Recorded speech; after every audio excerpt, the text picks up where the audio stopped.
মহালয়াতে আমাদের বাঙালিদের আরেকটা বিরাট যে ব্যাপার, উর্মিমালাদি সেটা ভীষণ আবেগ নিয়ে স্পর্শ করে গেলেন, আমারও খুব ভালো লেগেছিল। সেটা হচ্ছে পিতৃতর্পণ। এই যে গল্পটি আমাদের পুরাণেও আমরা পাই যে ওপর থেকে তারা এই একটা মাসের জন্য আসেন এবং তারা পুরো পুজোর সময়টায় থাকেন।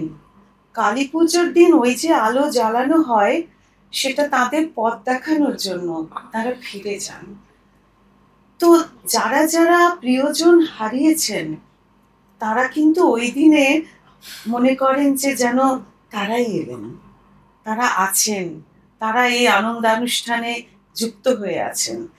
আমাদের ঘরগুলো আরো পরিপূর্ণ হয়, এটা বরাবর পেয়েছি।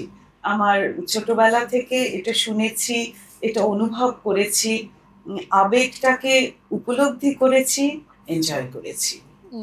মহালয়া এখন সেই মহালয়া থেকেই, আজকে থেকেই ঠাকুর দেখা প্রায় শুরু হয়ে গেছে। কারণ এখন তো দেখি আগে চক্ষুদান টান শুরু হয়ে যায় কৃষ্ণপক্ষেই।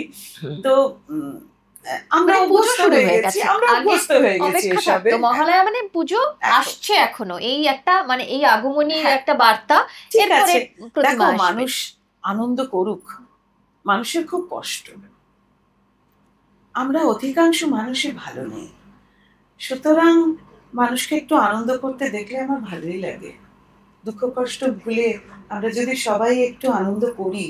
আর এখন পুজো এমন একটা সামগ্রিক বিষয় হয়ে গেছে যেখানে সব রকমের জীবিকার মানুষ ভীষণভাবে তাকিয়ে থাকেন তাদের রোজগারের দিকটা, তাদের বৃত্তির দিকটায়, এবং তাদের যারা শিল্পী তারা আপ্রাণ চেষ্টা করেন কি করে তাদের শিল্পকে মানুষের সামনে মেলে ধরা যায়। একদম।